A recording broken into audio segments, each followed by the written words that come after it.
Hello, everybody. Welcome to can't really say last minute because I did decide about 24 hours ago that this was going to have to be a live, but a kind of a last minute live chat that I decided to pull together because I hate to say that I did poor planning, but I did poor planning.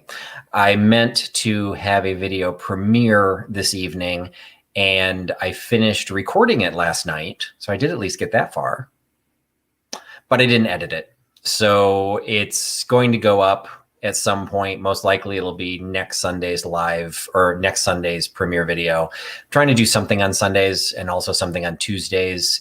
We'll just see how long it ends up being. It was I did a couple of things. Yesterday I went shopping and tried to do some videos, some shop with me videos, which those I know are very popular, but they're very difficult for me to do. And the very first place I went to, I was not happy as I was recording, and I realized as I was going through the store, I was getting progressively snarkier as I was recording. I'm like, this is probably not the best advertisement for this location. So if I post it, I'm probably not going to even name the name of the store. So we'll see. But then I went someplace else and that was much better. So I'm going to try and tie those two together and see if we'll make some sort of meaningful video out of those. And then what was supposed to run tonight was a shop with me video from Auction House in Ottawa, Illinois, that I did all the pieces to it. It was all ready to go. Well, not ready to go, but I had all the pieces of it and I had uploaded it, but I hadn't done the outro because I was going to do a little kind of a mini haul video based on, okay, what did I get there? And that's the part that I didn't record until about midnight last night. So if you've ever done videos for YouTube, it takes a while. First of all, it takes a while to edit. I am not the fastest editor. I do minimal editing because that's all I can do. But it takes time. But then it also takes time to, I can't remember what you call it, but like when you make the video, it takes some time, in some cases hours to do that. And then you have to do it to YouTube, which can also take hours to do that. And today I was rather busy because today is the last day of February and I moved out of my brick and mortar location today. So I'm presentable, but we're just happy this isn't smell-o-vision because I was just a hot, sweaty mess today, and I meant to take a shower and did not have a chance to do that. So, you get what you get, and we'll see what happens. So say hi to some people. So Jeannie was here bright and early, starting off the day, and Michelle Decker coming in. So let's see, Jeannie, I don't know if you're back to the East Coast. I think you're I think you're normally in North Carolina or South Carolina, but I know you did a road trip. So I'm not sure if you're back. Michelle Decker coming in from Illinois, a former Illini, Dawn coming in from Maryland. Thanks, Dawn, for joining. And she always, we used to work together for years. We worked together. And when I do business emails, I sign off as PMD, my initials, just really quick. It's easier than actually spelling my name, whatever. I didn't even know that was a thing, but it turned out to be this weird thing that I seem to be the only one that did it. So everyone always comments on my initials. So I'm PMD. Oh, we got Nate coming in from New Zealand. Glad you could make it, Nate. And oh yeah, so Michelle likes the snarky. So you'll see a little bit of snarky. I'll give you a snapshot because I'll be curious. I want this to we're just going to hang out tonight. I do have some things to show you. I'm really excited with some of the stuff that I have. I just hadn't shown yet, but I'm going to start out because I want to get feedback from some of you guys. Okay, so I went to a location. I'm not going to name it because if I do present it, it's not a great advertisement for the place. I will just say, overall, it was not my aesthetic. We'll leave it there because I am always afraid I'm going to offend people because I do that very easily. But anyway, the very first thing I saw when I walked in the door was a ginormous sign. It was at least 3 feet wide, probably about a foot or a foot and a half tall. So it was a very large wall sign. And it was done by one of the sign makers, which is a thing that, to be perfectly honest, I don't understand. How many freaking signs can one person need? But whatever. Rustic Fox is filled with them. This place was also filled with them. So I thought it was an antique mall. It clearly was not. But anyway, it was this ginormous sign. And it basically, and I hadn't planned on talking about it, so I don't have the picture in front of me, but it was basically come back come back without your husband. He doesn't know, it's like either he doesn't need to know what you buy, or, you know, you'll have more fun without him or something like that. And I'm just sorry. It pissed me off. Like, first of all, if you're a woman in a relationship that sign is relevant, get out of the freaking relationship. Like, I know it's a joke. And I had dinner with a female friend last night, and she was like, "What's the big deal? That's a joke." I joke that at Rustic Fox, our bags are too loud. She's like, the bags are too loud, so he always knows when I bring stuff in. And I'm like, okay, but in her case, I know her husband, and God, I hope she doesn't watch this because her husband's kind of a jerk. But whatever, I'm sure he's not watching it. You know, so maybe, but it's not like he, you know, she makes her own money, she spends her own money, so it's like, it is kind of a joke. But if you flip the tables on that, and if a man were to put up a sign like that said that about a woman, they would be considered misogynistic, anti-woman, sexist, you know, all these different things. So it's like, is it okay for a woman to have a sign like that? So anyway, so it set me off on a bad tangent. Also, the music was ridiculously loud. I know I'm going to have to overdub that section because I couldn't even hear my own voice. So and that's a pain when I have to do that. So anyway, none of that stuff got done.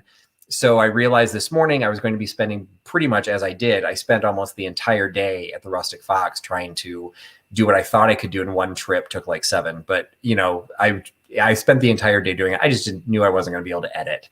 So you get a live chat because I am trying to do, you know, a little bit more organized, you know, still Kat, the Nurse Flipper. If you're not following the Nurse Flipper, you should. Her group was what initially put me over the 1,000 follower mark. But, you know, she kind of issued an unofficial challenge saying, hey, why don't you just try and do 2 videos a week? I was doing 1. She's like, try and do 2, see what happens. So far, not good. I've actually been able to do at least 2 a week, and a couple of times I've done 3. So yeah, so I'm trying to do that. So I didn't want to go without putting out a video. So this is going to count as a video. It's a live chat. So we got Katie in the house. So hi, Katie. Thanks for joining us. Hope you're feeling better. Cindy J has come back into the house. So thanks so much for joining us, Cindy. And Melody is here, maybe or maybe without Halem, because I don't know if he only likes to do the live sales. Kim, who is probably impatiently waiting where her big box is. She bought a lot of things I did a live sale last week, kind of a spontaneous one, on my Instagram channel, and ended up selling a bunch of stuff from the booth because I knew I was leaving. And she bought several things, but it was one of the cases that there are several odd shaped things. And so I'm still trying to find the best box to put them all in. So Kim's is the last shipment that has to go out. So I apologize, Kim, but hopefully you got the cool game and you're going to play Miss Popularity, because, you know, when your telephone says yes, a girl is going to be very popular when she always says yes. See, and stuff like that gets people upset, but you can hang a sign that says, come back without your husband. Judge me. I'm asking you. All right. So, you know, we got, let's see. Oh, Kelly's back. Found again. Hey, Kelly, hope you're feeling better. I still have one of your items too.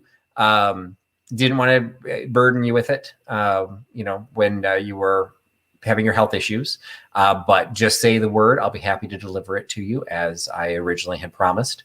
So I'm glad you are out and about, and thanks for joining the chat. And Auntie Christy has joined. And let's see, yes, your husband called and said to buy whatever you want. And then the same thing about the wife calling. Okay, I don't think I've ever seen one about the wife calling. Although I could easily imagine that, you know, in some sort of a, you know, male dominated, a bar. I don't know, but whatever, sports bar, some place that sells baseball caps. I don't know. I'm a guy. Where do I go that only sells guy stuff? But regardless, so is it okay if it's equal opportunity that you can make fun of women and men? I used to run, actually with Dawn, I used to run the marketing for a fairly large company. And I still remember this. I absolutely will always remember this because I got so much grief for it. We were doing social media. I was not doing it. I had somebody doing social media in my department. And she pretty much, you know, had carte blanche to whatever she was going to do. And she posted a little, I want to say it was a Far Side. If it wasn't Far Side, it was like that style, just a single, you know, box cartoon. And it was it was Dr. Frankenstein and his monster. And it was the Bride of Frankenstein being made on the table. And the Frankenstein monster was asking, or I can't remember how it was phrased, but basically was saying, would you like me to leave out her voice box? And, we posted that. Oh my God, people thought we were Hitler. It was ridiculous what kind of response we got, that we were being sexist and that was, inappropriate. And what was ironic about it was posted by a female. So it's like, she thought it was funny, but sometimes you never know what little nerve you're going to hit. So speaking of, I don't know why speaking of nerves, but we've got a Canadian. So, Canadians, don't like to be treated like our 51st state. So I'm sure that hits a nerve for them too. So, hey, Teofane, welcome, our fellow neighboring Canuck.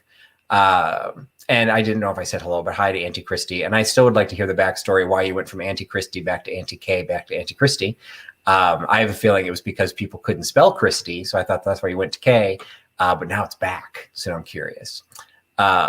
Oh, Pete's here. Hey, Pete. Pete's repeat. Thanks for joining. Gritty Gret's here. Hey, Gritty. And Chad's here. Hey, Chad.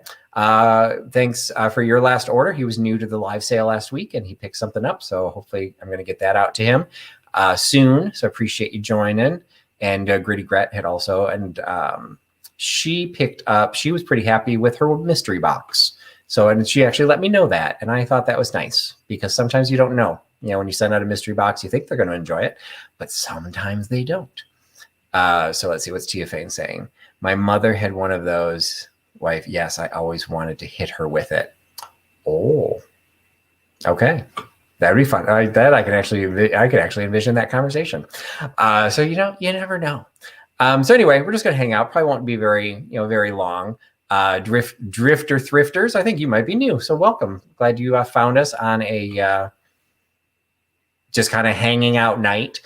This is, as I mentioned, for those who might have joined later, this is just, I'm trying to get into regularly doing videos. And so this is the time slot I would normally drop a premiere video or do a deep dive. Last week I did a deep dive on cigarette cards, which is actually one of the items I'm going to talk about today, some of the stuff that I'm keeping, because I got something new. But I wanted to have the consistency. So when I suddenly realized I wasn't going to have something that was meaningful to post, it turned into a live chat. So that's what we're doing here tonight. So thank you all for joining.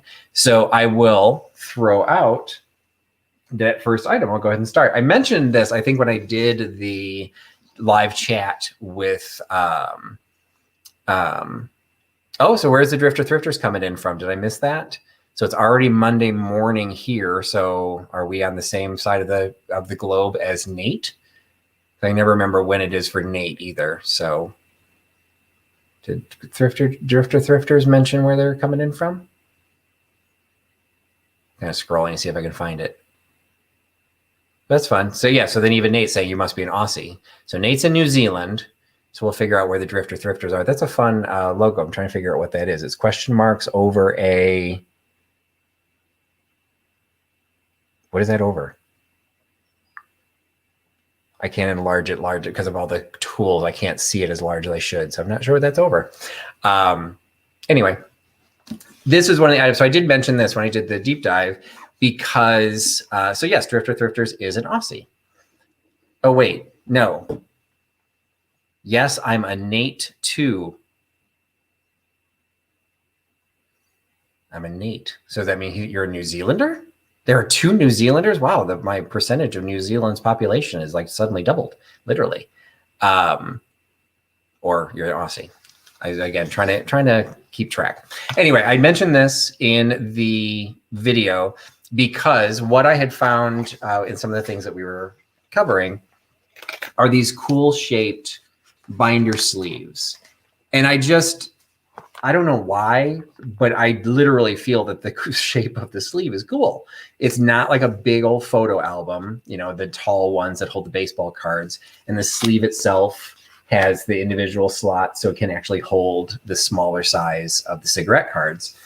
And so what I bought, it had to come from the UK because it is a British size or British stand. I don't know if it's standard, but it's a British size.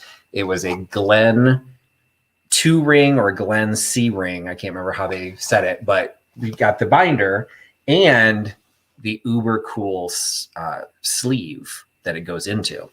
So this is something I can actually leave out. And if, I ever have guests again in my home, they'd have something to look at when they're bored talking to me. So I started putting it together. And so basically, as I think I said with the video I did with Joni, most of what I'm collecting are the porcelain ones. So I ordered some more porcelain. So they're going to fill in. I've got 5 series. Embarrassingly enough, after I did the video, I was moving around boxes trying to prep for the closing of my booth. And I literally found a box of stuff that I'd set aside for deep dives and for a couple of different things. And I said, oh, I don't have series 5. I'm just not going to start that one. I found series 5. So I actually had more than I thought. But I bought the little dividers that came with it. So it kind of separates them. So I can show the individual, if I can actually write something on there and kind of show the different sizes or different collections. So I had this one. I don't have the right size sleeves for this one. These 6 cards came, but it only came in 1 sleeve. So I'm gonna have to figure out, I may need to place another order for the sleeve that only holds 3. But so I got the small set of 6. And then I had this other batch. I don't think I actually showed this one. This is just a different collection from the Reski, De Reski, RESZKE cigarettes. But it's, again, another selection of pottery and porcelain. I had this set, which will probably end up getting sold. This set is a furniture set, which I thought was pretty cool, but it turns out it's actually also fairly valuable. So that one I'll probably go ahead and sell. And then this one I did mention on the deep dive. This was the black and white one. This was the museum series. So this might go to the Huckster helper since she is going to graduate school for museum studies. I have a feeling she's not going to care at all about these. So they'll either stay in my collection, in honor of her, or I may sell those too. But really the big thing that I got, and it's really, it just shows how weird I am. I'm excited by the binder. I'm not always the tidiest person. Dawn was very familiar with my desk when I had an office there. I basically trusted there was a desk, that my papers just didn't levitate, that they were sitting on something. I just couldn't see it. But in my home life and in a lot of different things, I do have the strong belief of a place for everything and everything in its place. So for something like this, instead of having them just all shoved in an envelope, which is where they had been, I now have them in a kind of a cool binder, and I can show that. So we've got Nate and Drifter Thrifters doing some geography testing. So Southern Queensland. Yeah, I still don't know if you're in Australia or if you're in New Zealand. Queensland, New Zealand sounds funny, but so I think you might be in Australia. Okay, and then Nate is saying he was in Sydney. So there's just a little private bromance going on there. Although I don't know if Drifter Thrifters is a man or a woman. I'm on the New South Wales border. Hey, I didn't know what NSW was. I don't even know where that came from. It just flew right out of me. New South Wales, literally at the end of my street. So yes, so Katie's also big on everything in its place. So Tia Fane has a postcard album. Specifically for Halloween postcards. Oh, that'd be cool. So that's what I think. They do sell the ones that hold the 10. Those get billed as tobacco cards or cigarette cards because that's a very specific size. The one that had the 3, I'm not sure what this size is designed for because I don't know. What do you think, TFA? I think that's too small for postcards. There's only 3 across. And I think that's proportionally, I don't think a postcard would fit in that one. It might, although this is actually pretty small too. The furniture ones are 4 up. But I think those have to be pretty small postcards. So I don't know, for a binder size like this, it probably wouldn't be great. Maybe you could only get 2 postcard sizes. But hey, Tia Fane, a perfect segue. Hadn't planned on segueing into this one, but hey, I will take it because I'm exhausted and I'm just going to take the easy route. I have postcards too. So this is one of the things I wanted to share because I don't really talk about this collection very often. Even when I did my the Show Off Your Bunker challenge, which is how I met so many of the great resellers and everybody that's out there. It's almost So sad. It's almost a year ago already. But I did do a kind of a video tour of my home, showed a lot of the collections, and I've kind of showed and talked about some since then. But I never entered my bedroom during that video. And one of my collections is in my bedroom. And it is where I went to school. I went to Wittenberg University in Springfield, Ohio, class of 1992. And I slowly build onto that collection, kind of in spurts, because it's not like the stuff is particularly rare. So it's really when I get involved, or I start thinking like, I haven't added anything lately. And so a couple of things that I added, because we were talking about them, I added some postcards. So see if I can take these out of the sleeve.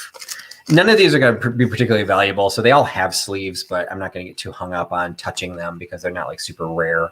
But I went to school in, again, Wittenberg University was founded in 1845. And so there's some great history there. This happens to be Recitation Hall. It was built in 1888. It would happen to be my favorite building on campus. And so when I collect these, I tend to collect them when they've already been posted. And so this one is a 1908 postmark. So I've got a very early postmark. And so it was shipped from Ohio, happened to be shipped into Illinois, but even though I got this on eBay, I did get shipped to Illinois, although Rantoul is nowhere near me. But that is one of the postcards that I had picked up. And then I got this one, which once upon a time, this, as it says at the very top, was the Science Hall. This ended up becoming the business. It was the business building when I was there. I actually was a chemistry major, one of those useless factoids of the Huckster here. So I actually did have one or two classes in there on the business side, but the building still exists. And this one was posted in 1944. So it's a little bit later. Now, what's different about this one, and unfortunately was not included in it, I ordered another one which hasn't arrived yet. But as a lot of universities and locations, during World War II, some of the buildings were converted for training purposes. And there are a series of postcards that are available, that is out in the world, that are dated during the war era, but they actually are written in there that they were from the military training. So they got free postage. So they didn't have to use a stamp.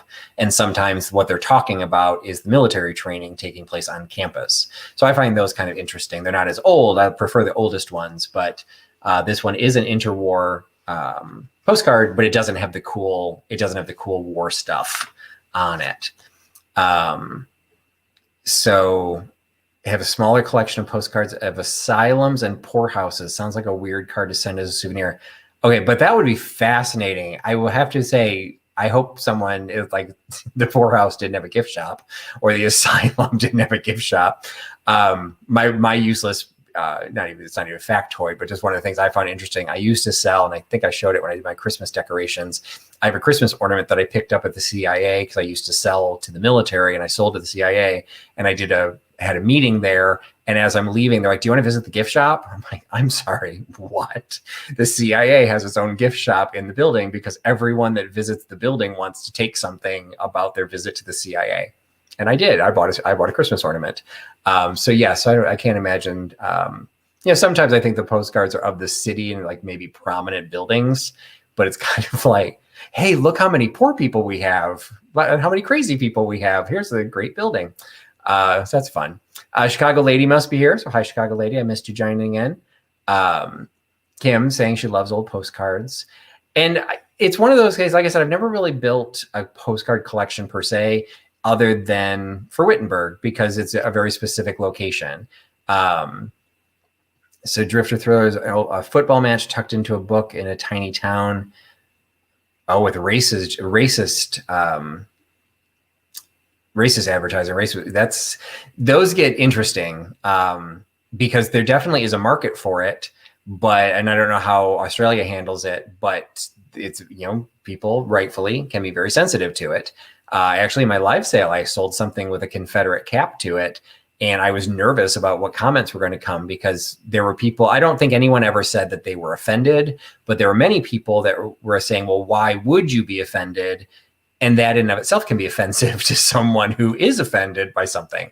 So it's a slippery slope. So in general, I try and steer clear of it. But sometimes there's some interesting pieces.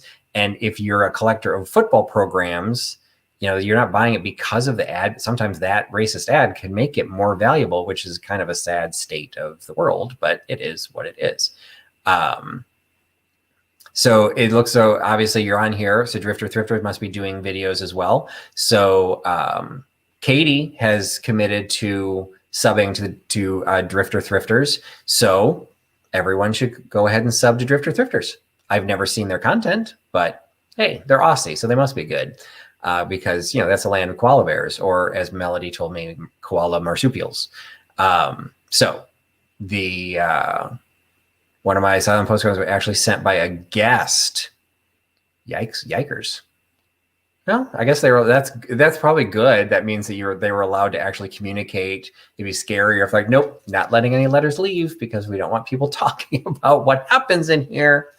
And then the last one I have happens to be, and it's completely coincidental, but I showed you Recitation Hall. I showed you the chemistry building. This postcard has them both. That is where they're physically located. So one is Recitation Hall and one is the chemistry building, or the science building at the time. Again, they're still where they're located. Just off to this side is the graduation hollow. So where outdoor graduations would take place. So this one also happens to be 1908, and just love some of the penmanship, some of the fountain pen use. This one being shipped within the state of Ohio. And I had mentioned that, I was going to be covering a bunch of different things. And since Melody is here and we were talking about postcards, I get to mention the only Valentine that I received from anybody, I got from Melody. So Melody sent me a little Valentine's postcard, which really kind of made my day, because not that I feel like I need Valentines, but I didn't have any others. So, hey, Melody sent me a Valentine. So this was my friend mail. So I was very excited to have Melody reach out and send something fun like that. So appreciate. And, hello back to Melody. And I feel I can say that because Halem's not here. So I can talk about Melody sending me a Valentine. So somebody just did a video yesterday. Not my best quality, but it was fun. Get to see our crew of animals. Oh, Drifter Thrifters has a crew of animals. Those are always fun. We always love when Louis shows up in Katie's videos. And Katie's also commenting on the penmanship for the postcards. So, and so is Cindy. I might grab the wrong one. Cindy J was the one talking about the postcards. It jumped right as I clicked on it. One of the things that I probably need to find somebody that can do a deep dive on this. I really don't know that much about postcards. I listened to a podcast, and I recommend this. They're a Facebook page, and then they do a podcast group called Antiques Freaks. If you go there, you like it, tell them I sent you.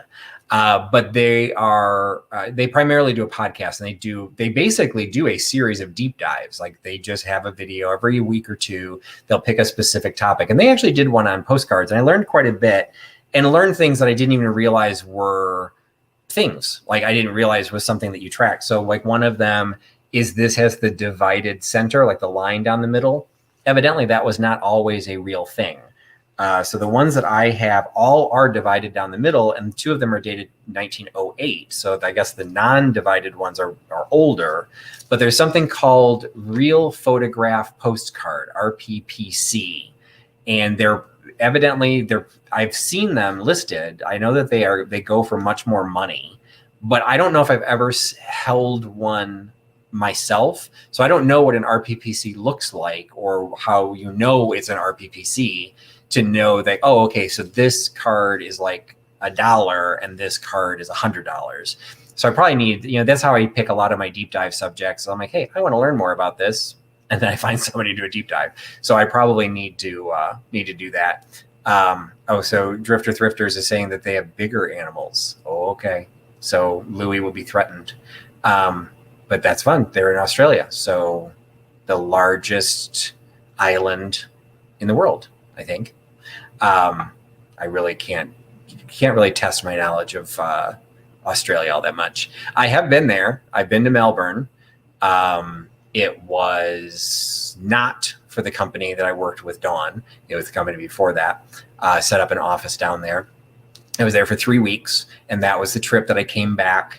And my wife at the time, I walked in the door after, whatever, the 22-hour trip, whatever it was, walked in the door. Our daughter was 8 months old. Huckster Helper was 8 months old. First, my daughter screamed when I held her because that was like height of stranger danger. She had no idea who I was because I've been gone for 3 weeks. So I was devastated.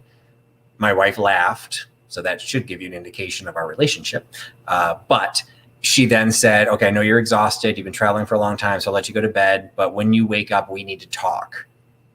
I'm awake. So what's up? And she said, we're moving. We had all gotten sick while I was traveling.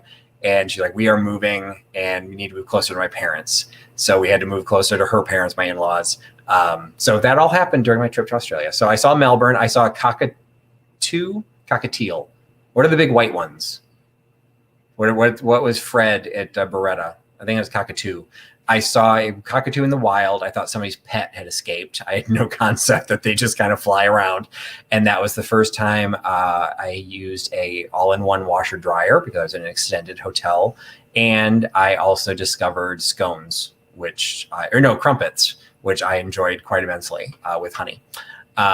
So Christy is saying that Kelly from Mossstone did a mini deep dive on antique and vintage postcards. Okay, I'll have to try and find that one. Yes, there you go, Gritty Grat. We need to talk for scary words.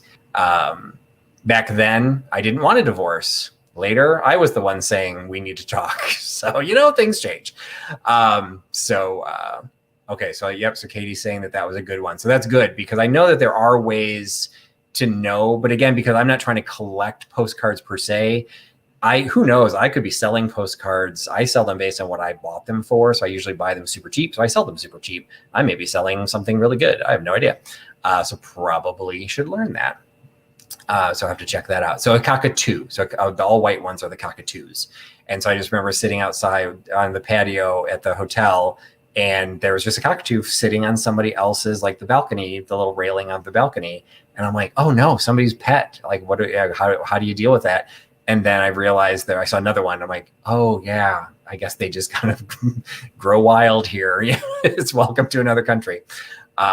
So anyway, so the next thing I wanted to show, I definitely wanted to highlight because I've talked about it quite a bit.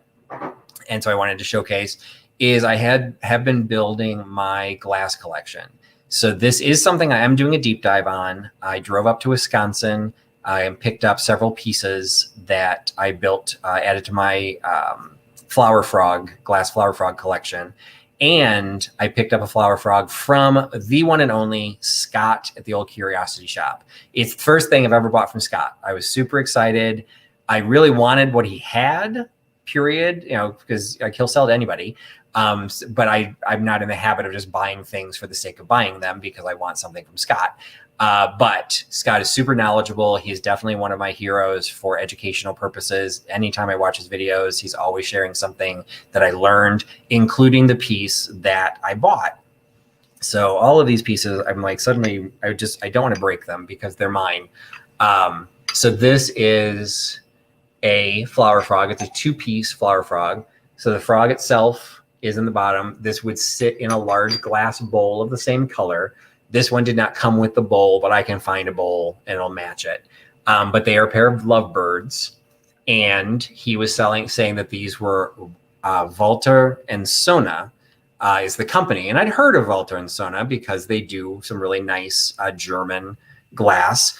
For those who might do know my channel, the Huckster Helper, my daughter, is currently a double major of German and history. So she is fluent in German. So she's always my little translator. And he had said that Walter and Sona, which is Sohne, that Sona is just Walter and Son. And I'm like, well, Sona, is that all it is? So I, without telling her what it was, I texted my daughter And I just said, if you were to say "and son" as in a company name, how would you spell that? And she said it would be SOHN.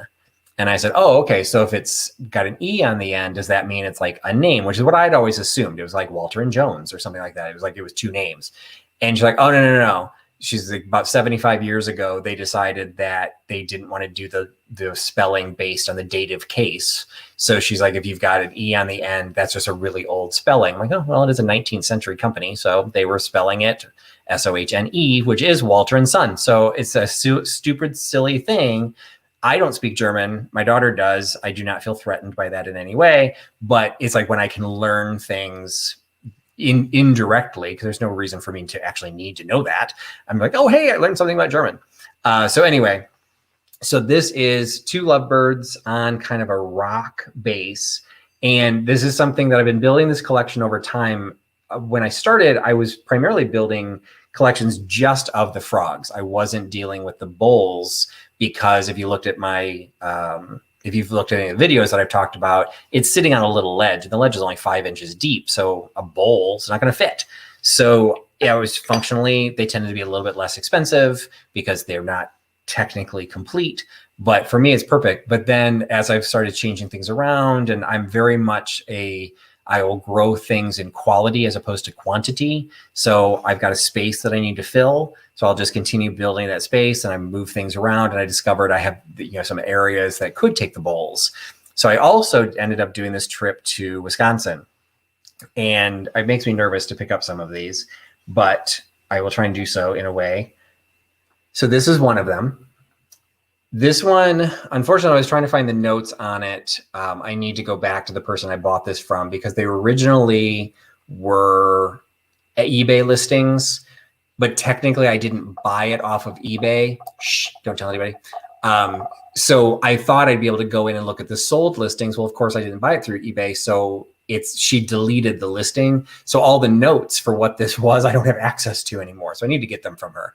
So this one is a fairly large and fairly heavy bowl. It happens to be a 3-piece. I am not convinced that this frog goes to this bowl, because you might be able to see it. The base of the bowl is a little bit smaller than the size of the frog. So when you sit it, it actually sits up by like an inch above the bottom of the bowl. And she said, no, that's the way they were, but a lot of them were not sold with the bowl. So they would sell they would sell this piece, and then you could use it in whatever bowl you wanted and whatever design you wanted. So maybe it's acceptable to have it in a bowl that doesn't, fit all the way down. But to me, it's not as steady as I would like it to be. So I might be swapping it out at some point. But because I lost the notes, I can't remember what this one is called. So it's another nude. So you can see the butt cheeks of the little lady here. She's got her arms up. Now, because of, it's pressed glass. So even with her arms up, even though there's the crook of her arm, there is glass in there. So it would be super, super fragile if you didn't have that. So from a functional standpoint, she's already pretty fragile because she's on a very thin piece above the rocks. So I believe if memory serves me correctly, I want to say it's either Sowerby or it's Bagley glass. So I do need to get the notes on that one. So I picked that one up. The next one is another one that had been an eBay listing, and I ended up not getting it from eBay. So this one is a frog that I've had before. And actually, I did a video and I made a mistake. I need to find the video because I need to edit it, because I was talking about the different frogs. This one is, it's a nude lady. She has some fabric draped around her arms. I used her as an example of Bashful Charlotte. She is actually September Morn. Bashful Charlotte is also hunched over like this, but one of her arms is covering up her breasts. So this is not a Bashful Charlotte. I actually do not have a Bashful Charlotte in my collection. When I discovered that, I found one that was listed. I haven't gotten it yet, but that'll be added to my collection simply because there are so many versions of the female figure. partially dressed, partially nude. She might actually be dressed because if you look really closely, it looks like she might have panty lines there. So she might be in a little bit of a romper or a teddy or something. It might looks like, oh yeah, it looks like she does have straps there. So she's not technically nude. So she is, I believe, called September Morn. I tried to do some research on that one. And again, could not figure out who that was. A lot of hers, again, were European. And so I think one of them is Sowerby and one of them is Bagley. So that's what I need to figure out. But this one, so look at the depth of the bowl. It's pretty deep. But I do believe these went together because look at the height of the frog. So this one is a really tall flower frog. So when you put it in the bowl, it actually helps her sit up a lot more. Okay, so Nate is saying that this last one, the September Morn, that might be the Bagley one. And some of them were done by multiple people because there's also one similar, there's another nude where she's holding a mandolin. So, but the mandolin is like super flat and just up against her chest. So you need a really good photo to be able to tell that that's the mandolin lady. Like several of them are very, very similar. This one, the one that I had shown you, so if that one you think is Bagley, then this one is probably the Sowerby one. So this one is very, very similar. So you've got her arms are up. She is nude, or she's got very clingy pants because that's a butt crack. This one is very, very similar to my favorite one. So I'm gonna pull her out first, who also has her hands above. Now, this one you can see they're not out as far, so you don't have that weird extra piece of glass. They did this in such a way that her hair is actually filling that gap. So it's not identical, but the form is similar. But this is the dancing lady because her skirt is flaring as if she is dancing. So this one is the reason I drove an hour and a half to get to Janesville, Wisconsin, because it's a beautiful piece and an even more beautiful bowl as I try and reach over the lovebirds. Check this out. So first of all, the bowl is massive. It is the widest of any of the bowls that I have. I think it's 16 inches across. It's called the Splash Bowl. So this one is Joseph Inwald, which is Czechoslovakian. So this is Czechoslovakian glass. Again, the lady's form is very, very similar to the one that I now think is the Sowerby one, in the sense that her arms are up over her head, but definitely that skirt action.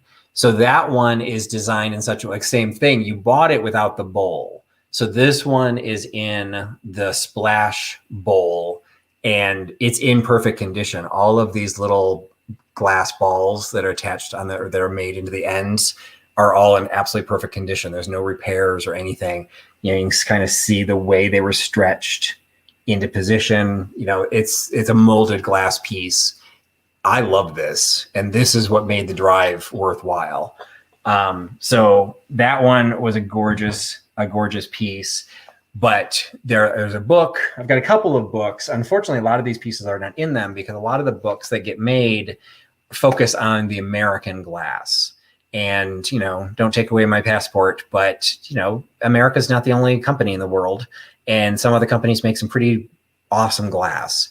So it's great to know about, American glass, but I'm trying to find more resources on some of the European, particularly the Czech glass companies, because they just do some amazing work. So there's actually a book that I'm hesitating to buy because, ironically enough, because we've got Drifter here as well as Nate, it's currently available only in Australia. I would have to purchase it in Australian dollars and then pay to ship it. So the book in American dollars would end up being, I think it's something like $50 or $60 for a little reference book on glass.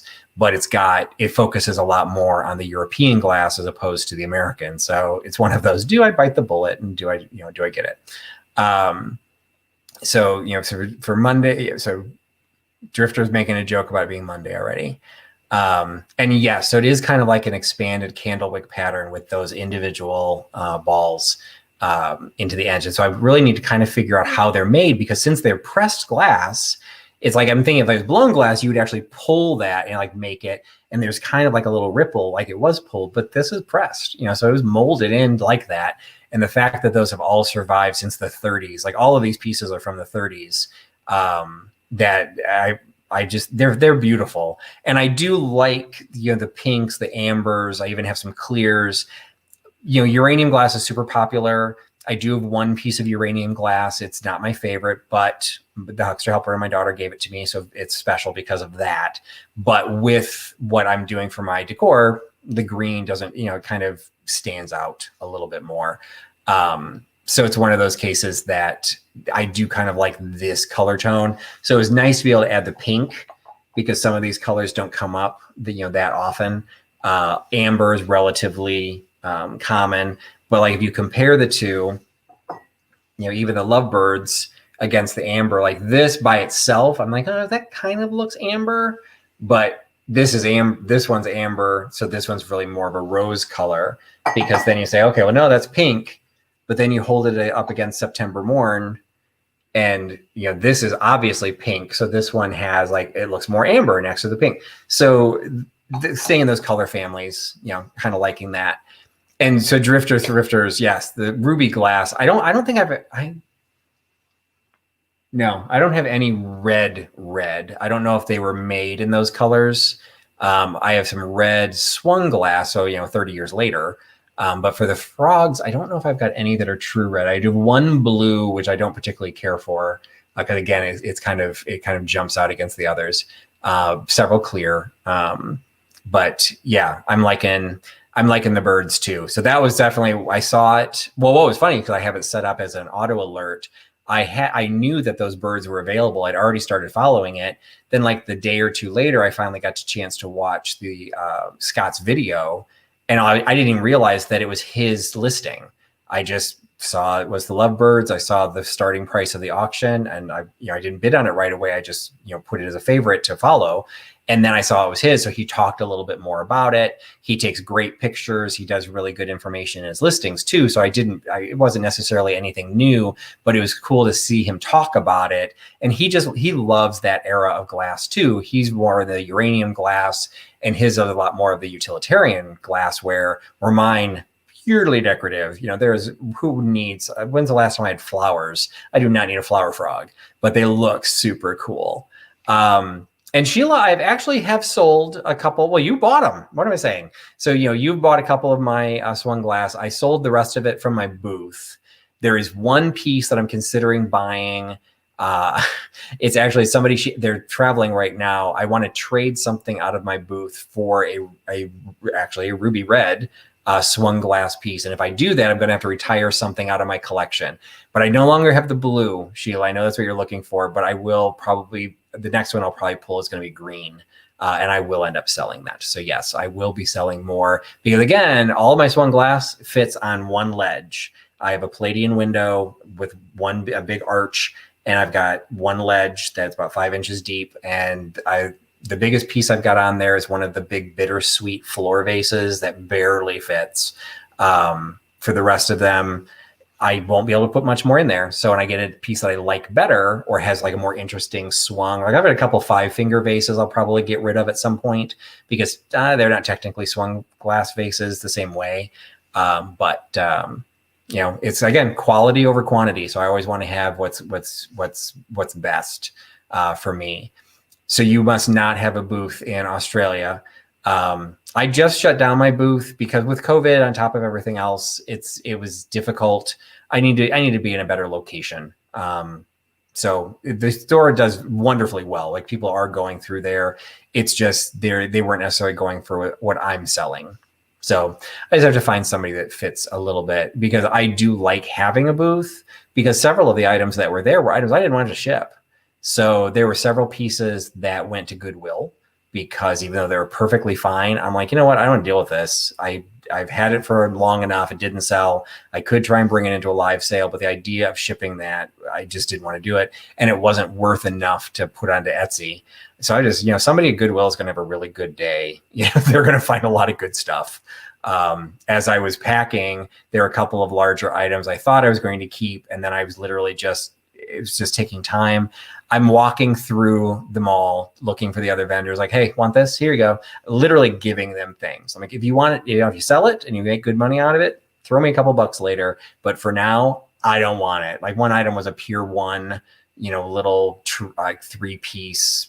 I don't even know what it was, like a little holder. The matching underplate had sold separately, which I priced it separately. I'm like, it's Pier 1. I can't even list it on Etsy, which is my primary listing. And it had a big handle on it and it was really wide. I'm like, I don't want to ship this. So I knocked it down to $5 and it still didn't sell. So I'm like, here, you want it? And so a couple of vendors got some freebies simply because they were in the right place at the right time. So Sheila's saying she's got enough blue. So she's willing to drift into some other colors. So that's good. So let's see if I skipped anything. So everyone commenting on what I was saying. So I'm glad people like it. So I don't want to run out too much time. I do actually have some other pieces. Do I show you more glass? Do I show you my stoneware? Glass? No, I got to show you my stoneware. Actually, this fell to the side. The other piece of Wittenberg piece, I got a Wittenberg police patch. I don't think it's legit. I don't remember I don't even remember having our own police department. So I don't know if this is a fantasy piece, but I think it'll look cool along with the postcards. But as many people have watched my videos before and commented, I don't think I've seen Dana on here tonight, but she's always asking, not if I'm going to sell my swung glass. She wants to know if I'm going to sell any of my 19th century stoneware. Pretty much all the stuff on the piano, it ain't going anywhere. That's definitely quality over quantity. I've slowly built up that collection. It's probably, I'm at the point I probably should make sure that the insurance is going to cover the value of some of them. And I just got a new piece. And it's my first stenciled piece. So I don't know how close this is to you, Melody, but this is, let me get rid of the chat. This is Greensboro, Pennsylvania. So this is my first stenciled decorated stoneware piece. It is a 2-gallon size. It is stenciled with Hamilton and Jones. Hamilton and Jones was founded in 1866, spinning off of the original Hamilton Pottery Company. Jones was the brother-in-law, I think is what the history showed. And the place burned to the ground in 1896. So they basically were operational for 30 years. And this was created somewhere in that window. So between 1866 and 1896, maybe 97, I can't remember, but it's about 30 years. You can see in the very center of the design, there is like a star or a flower. They were also called star pottery for a while. So this is it's either a small enough piece or is an earlier piece before they started marketing under the star flower name or the star pottery name, because the bigger ones will actually say star pottery. They'll have they've got, the circle across here. And then there's going to be another one above the star that actually says star pottery. So either because this one's too small or just, it was a slightly different time. They also marketed under Union Pottery, but this star design, I'm a member of a stoneware group that answer a lot of questions. You can do a lot of research within just that Facebook group of what other people have posted. And when I posted questions about mine, somebody posted 3 versions of his John Hamilton and Jones collection, but his were 8-gallon. There's an 8-gallon, something else, and a 20-gallon. So, double the size of my head. This is 2. So the 20, I guess I could eat off of it. I mean, it'd be like a dining room table. So those had a lot more, because there was a lot more space. Those had a lot more designs on it. But I thought this was pretty fancy schmancy. It's got the little wave work at the top. It's got the stenciling, and there's the designs on both the sides. Got the 2 at the wave work on the bottom. The way they did the PA, so it says a Greensboro underneath the star, but then you see a P and then kind of a line and then the A. So you've got the Pennsylvania, right in there. So this one was at an estate sale that a friend of mine was running, and the minute she posted it, I said, how much? The minute she gave me the price, I said, I'll take it. And her next question was did I price it too low? I'm like, maybe. So, and I don't know if she necessarily did. I paid $125 for it, based on, as somebody just said, Chad is saying, this is 150 years old, somewhere in that ballpark. For its age, this is an amazing condition. There's really not even any, there's a couple of places on the bottom that have been glazed over. So those happened before. And the very, very top, there was a part I thought was a crack, but it's not. It's just a line from when it was made. It's just in great shape. And if I hadn't posted it onto the group, I was a little bit concerned, am I buying a fake? But this style isn't faked all that often because they're not that valuable. If you're going to fake something that big and that heavy, why would you fake something that really is only going to sell for, a few $100s. So I do think I got a really good deal on it. I think realistically, it's at least worth $2 to $50, possibly $3 to $4. There are others. I can't find this exact design, but there are other there's one 2-gallon jug with, I think it was pretty close to this design, 2-gallon, currently listed on Etsy for $3.95. But that's listed, just because you ask for something doesn't mean you're going to get it. So I was encouraged, but I don't care. This is one of those cases. I'm adding it to my collection because it's super cool. And, it's not going to replace anything up. So yeah, your sports card is your kryptonite. At this point, I'm not replacing any of these because I'm pretty happy with everything here. There is an end of day piece here on the edge that at some point will probably be replaced. This one is too large to fit in that small space. So he gets a reprieve. And the piece that I'm taking out is more of a beige tone. You can see most of the ones that I like have the gray undertone. There's a beige tone that's much later. It's probably from the 30s or the 40s. And again, without a booth, I don't know what to do with it. So it might sit on the top of my china cabinet just because it kind of fits the decor, but it's not going to have pride of place on my bookcases. So that is definitely an addition I wanted to showcase. I will show, there was one other little piece. This I also picked up in Wisconsin. So this is the seated lady or the stump lady. This is, I wrote this one down because I had to ask her after I got home. This one is Bernsdorf. So this is German. So she is seated on a stump. There's questions. There's a couple people, a couple beliefs that there are other companies that may have done this. Some of the designs are so similar, it's hard. She's saying because of the way the base is done, that makes this one a Bernsdorf, which was a company I was not familiar with.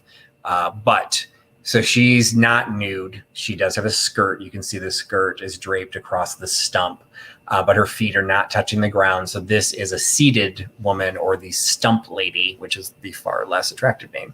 But the one piece I definitely wanted to show, because this one I picked up quite some time ago, actually picked it up from the same woman that runs the estate sale that I got the stoneware. I picked this up at an earlier estate sale. But what I picked up was just the glass globe. And I just thought the glass globe was pretty cool. Not necessarily that into birds, but as a glass globe, the way it was designed, decorated, I just thought this would be cool. And I've got a couple of places that I just have the really simple, builder's quality light, hanging. Like, oh, this is really cool. What I had not anticipated, though, is that the neck of this globe was a weird size. People were looking at me funny in Home Depot and Lowe's trying to find the electrical piece, because again, what I bought at the estate sale was just the globe. Well, I went to an auction house to pick up some other items. They had an entire collection of lamps, and they had, hanging lamps, they had table lamps, they had globes, and they had a whole series of the fixtures to hold them. And all of a sudden I checked. So I don't know the age of this one because there are a couple of modern stickers in here. So I don't think this is necessarily an old base. Somewhere along the line, somebody tried to paint it and the paint is not staying. So I'll be able to clean it off. But I was able to pick up the base for $5 and it fits. So I've got a ceiling lamp, a ceiling light fixture that I'll be able to replace one of my nondescript and put this one in its place. So now I just have to decide where that's going to be. I was considering there's one in my closet, but this is kind of an amber glass, and I'm afraid it's not going to let enough light come out. So I need to put it in a place where I don't really need the light. But I was really, really excited to get this one because I've had the globe for several months and I kept moving it around. And I was afraid I was going to break it because literally I could not find, used or new, I could not find a fixture that had this size for the neck. They were either significant, well, not necessarily significantly smaller, but small enough that this didn't fit, or significantly larger. And I thought I'd be able to use, I mean, I have several of the lights that have these type of, like the simple globes. I thought I'd just be able to swap them out. Nope. It was either way too big or way too small. So I didn't realize it was a weird size, but it's probably from the 30s. So it's whatever the size was common back then when they probably were using like a 15-watt bulb.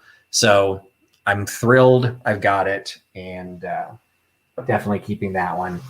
A couple other ones I'll just show really, really quick because I'm already at an hour and I didn't want this to run that long, but sometimes size matters.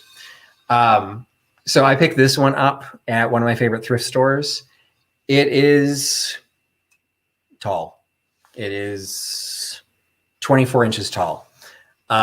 It's probably modern, and that's totally fine with me because I had have a little half wall. Some of you might have seen the videos in the past with the Huckster Hound. Huck is a gold 25-pound bobblehead dog that is sitting on the half wall near my front door.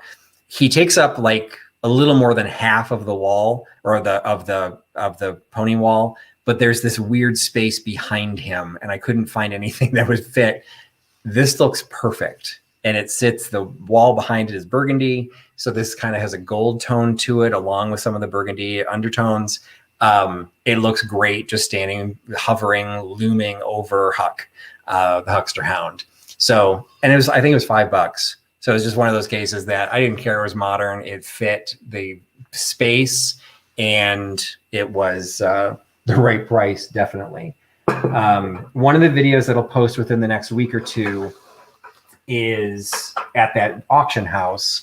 So the one that I picked up, the lamp base. And so there are a couple pieces that didn't end up in the video. This is going, I've got a brand new shelving unit, glass and gold etagere that I need to assemble. I bought this because I think it's going to look great on that. It's going to look great on that shelving unit.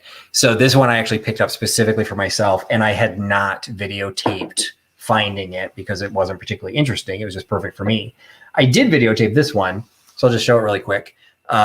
Because if you've seen some of my videos, I do collect Hazel Atlas crisscross pattern.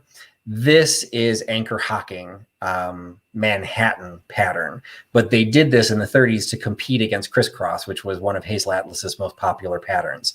So it's got the exact same, very deco lines kind of being built into it. I already have one of these, but this ended up being $7 or $7.50 that I'm kind of like, you know what, for $7, I'll take another one. So it's like, I don't necessarily need them. But when you've got a high quality piece like this, that's, at this point, 90 years old, I think I want to give it a home and make sure it gets taken care of. So he's got a mate. She is a mate. I'm not judging.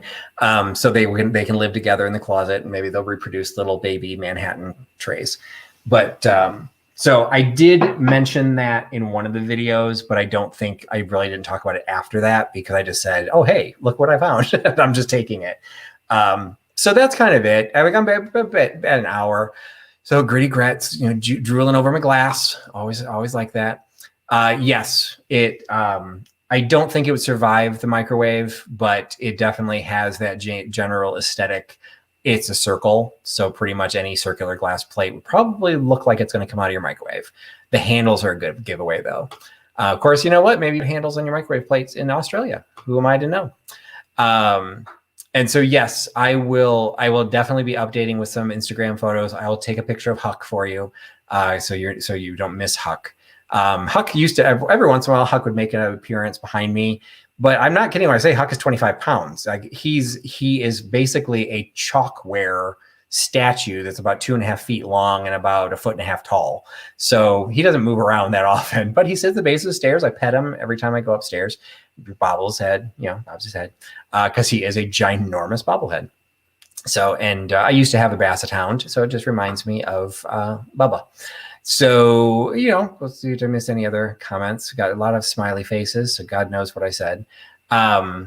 Sometimes I get nervous myself when I start speaking about live sales or doing things live. I will say one of the things that I didn't talk about that hopefully I'll probably do another video or maybe an Instagram chat when I was showing you the cigarette cards. One of the sets of cards that I've ordered but has not come in yet. I tend to get into rabbit holes every once in a while. So I hadn't touched my cigarette card collection in quite some time. And then I was prepping for the deep dive with Joni, and I'm like, I need to kind of get up to date. And all of a sudden I just started buying them. And one of the ones that I found was a set of the Cries of London. And it's an entire set of hucksters selling their wares in Victorian London. So I saw some of the individual photographs of what they were selling. One of them was selling dog and cat meat, which I found slightly disturbing. So that may not go on display, but they were selling brooms. They were selling like all kinds of stuff. And so it was just a total, I was super excited to have something that connects my personal interest plus my business eyes of having being a huckster, to have that kind of connect. I will be doing a video. I haven't filmed it yet, but I will be doing a video. There's one, I think I'm still waiting for one more piece to show up. I have started a Huckster collection. So I have Huckster licenses. I've got some Huckster artwork. I've got a Huckster book that Misty from Thrifter, Junker, Vintage Hunter gave me called The Hucksters, which was turned into a movie with Clark Gable. I have just a bunch of Huckster stuff, and I'm going to showcase that. I just picked up one item I just showed up. I purchased, again, go down a little rabbit hole. I picked up a Civil War token from Charles Plum that was a Huckster token. I have no idea what it's for. And it's like that tall. Like it's very, very small. And unfortunately it came to me in one of those coin grading like cases where it's got all the grade of fine and like whatever. So it has all the information. I can't really pop it out of the case without, losing some of its value, but I don't know if I want to display it with all the, all that crappy plastic and stuff on it. So I haven't decided what to do with that one, but that'll be kind of a video in and of itself. And yes, Katie, so there are Cries of London plates. Actually, the booth next to me, she was shutting down her booth. Actually, she's moving to a smaller location, but we were looking at each other as if there was anything we needed. She actually had the dog meat and cat meat as a print, a framed print. So it was no less disturbing as a framed print, but I didn't realize that art was something that was, used for other purposes. So it's, they're definitely out there. So then, so Werewolves of London, Hucksters of London, there you go. Cries of London, you never know what you're going to hear. You got, I haven't done we're still debating what's happening with the community theater world. For those who are new to my channel, I do community theater. I'm supposed to be Mr. Wormwood in the musical version of Matilda. So it's one of those cases where I need to practice my Cockney. They want me to have a Cockney accent. So I don't think the cards are going to help me all that much. I've done Cockney before, but it's just something I'm going to have to try and do. So I'm keep trying to learn my song. I'm learning I had a dialect coach. So it's like all I know, I learned from telly. Big of a telly, the smarter the man. So, we need to work on my vocal here a little bit, but I don't even know what's going to happen. So, Cries of London might be my Mr. Wormwood cries. You never know. So suddenly we got into discussion of Frisbee. So I think that's again with Drifter and Nate found a soulmate to talk to another Aussie. He's always talking to a bunch of Yankee blokes here in America. So it's great to have somebody with your own lingo. Oh, so Melody's saying that she knows all the movie lines, but I haven't seen the movie version in ages. I mean, I remember it, and the musical version does follow the movie version fairly well. I have no idea how well either of them follow the book. Amelia may have read the book, but I don't remember her reading the book. I do remember the movie, and there's definitely some scenes like where she puts the peroxide in his hair tonic. So they've got to do something where my hair is supposed to turn green. We never established how I was supposed to do that. Because again, if you're new to my channel, my beard is not normally black. It's usually gray. My hair is dark, but my beard is usually gray. And I dyed it for a role. I'm doing a video series for an industrial company. So I am their spokesperson, and they felt I looked too old. So I have to dye my beard anytime I work with them. It's starting to grow out a little bit. So you never know. But anyway, we're drifting a little bit. All this talk of hucksters made me think of it. Okay. You're going to hang out with Trusty Huckster. You're going to hear some talk of hucksters. So anyway, I'm not sure what else is going on this evening. I'm not sure if there's any additional live sales. If you were here, you're either also watching Thrift Use live sale, which is probably going on at the same time, and it should probably still be going after I sign off. I know there's a couple of things going now on Mondays. So Tim from Over the Years is a great live sale. He does his sales at 8 p.m. Eastern. So you definitely, if you don't follow Tim at Over the Years, you definitely want to check him out. He does a lot of glass. A lot of glass, a lot of porcelain, a lot. He doesn't really get into industrial. He is very true to brand, and it is very much decorative objects. He's got some great items at really good prices. At the same time, you've got George from the Antique Nomad, who is just God's gift to knowledge. So that's a premiere. So it's not a sale. That's a premiere. So you can try and do both at the same time. And then there's a third channel that's starting at the same time. I want to say it's on Misty's channel. It's either the Thrifter Junker Vintage Hunter, or it's on the Cult of Vintage channel. They're doing kind of a new thing they started last week. This week is with Thrift U, D from Thrill of the Thrift, Misty, and the Cult of Vintage, Michael Todd. So it's one of their channels is hosting. It's either Misty or Michael that's hosting it. Anyway, I didn't get a chance to watch it last week because it's on the same time as a lot of other stuff. But depending on what you're looking for, you can catch it later. But this week they have different people. So okay, so it's on Misty's channel. Thank you. The Vintage Rescue Squad. They have different people this week, and so I don't know if they're always rotating, so I'm not exactly sure the format of it. So it's going to be on Misty's channel, and this week the format is Misty and Michael Todd, who were on last week as well, but then Thrift U and D from Thrill of the Thrift. So you've got definitely different voices on there. I'll be back Thursday night for my live sale. I'm always on 8 p.m. Eastern on Thursdays, and because I didn't we'll see what happens. I might try and post something on Tuesday. There might be, no. Actually, I have a theme this Thursday. So this Thursday, I have a theme because I've got so much stuff coming out of my booth that is now completely overwhelming my garage. The theme is going to be, it's March 4th. So everything will be $4 for Nate, and for Drifter Thrifter, since it'll be the 5th for you, I'll make everything $5. No, just kidding. So it's March 4th. Everything will be $4 or under. The trusty bargain bin will be back, so I'll have items for $2. And I'll try and go through it relatively quickly because I really just need to clear inventory, because there's just a lot of stuff that didn't sell at the booth that I want to be able to sell. And so you'll be able to get some pretty good prices compared to what I was selling it at the booth. So thanks everyone for joining my chat. Hopefully it wasn't disappointing. Got something different. We'll see what ends up posting next week. And just try and get in the habit, again, Sundays and Thursdays, of at least having something. And then I'm on a 50-50 chance of also trying to put something out on Tuesdays as well. But Sunday and Thursdays where I interact in some way. So whether it's a premiere video, a live video, a deep dive. The next deep dives coming up, Tim is going to do one from Over the Years. Tim is going to do one on Pyrex. And Jamie is going to do one from Mid-Century Wastage. She is doing one on Paint by Numbers. So hopefully those will be coming up soon, and I'll definitely promote those. So thanks everyone for hanging out with me. Hope you had some fun. Hope you enjoy the rest of the night. And thanks for putting your trust in Trusty Huckster. Good night, everybody. Bye-bye.